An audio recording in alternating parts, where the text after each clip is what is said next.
तब हमारे व्हाट्सएप पे मैसेज आता था, शाबाश मोदी जी, हम डल लेक के सामने जमीन खरीदेंगे।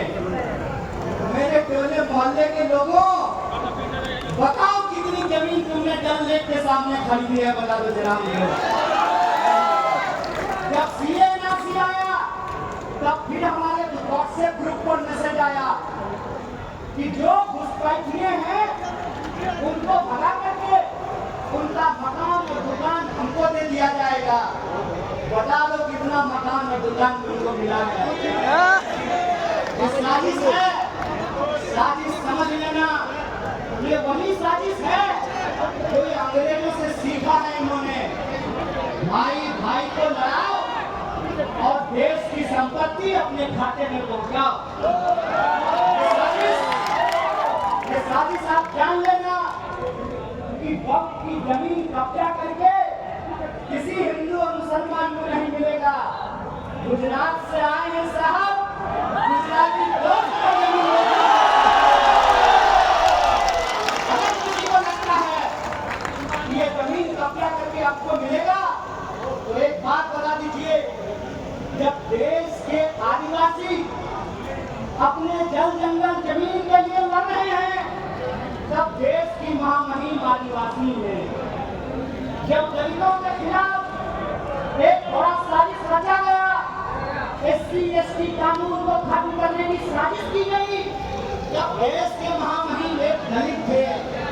और आज जब यह कहा जा रहा है कि वक्त को खत्म करना जरूरी है क्योंकि गरीब मुसलमानों को जमीन मिलेगी, तो याद रखना ये वो सियासत है, ये वो सरकार है जो आपको छप्पर नमाज पढ़ने नहीं दे रहा, आपको जमीन दे रहा है।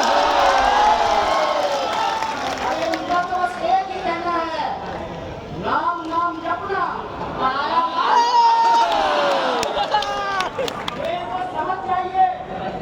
इसीलिए यहाँ जो लोग खड़े हैं मैं उनको बताने समझाने के लिए नहीं आया हूँ।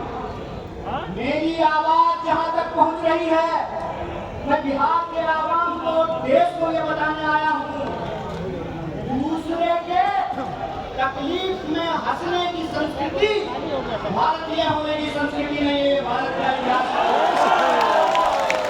भारत की संस्कृति ये है कि हम अपने धर्म की इज्जत करते हैं और दूसरे के धर्म का भी सम्मान करते हैं। ये भारतीय होने का मतलब होता है। भारतीय होने का मतलब ये होता है कि हम अपने घर में सुख चैन से रहें, तुम अपने घर में सुख चैन से रहो। जो दूसरे के इबादत खानों पर, दूसरे की जगहों पर झंडा गाड़ते हैं, उनके पास ईमान नहीं बेईमानी है, इस बात को याद रखिएगा। इसीलिए जब आज आरएसएस कह रही है कि संविधान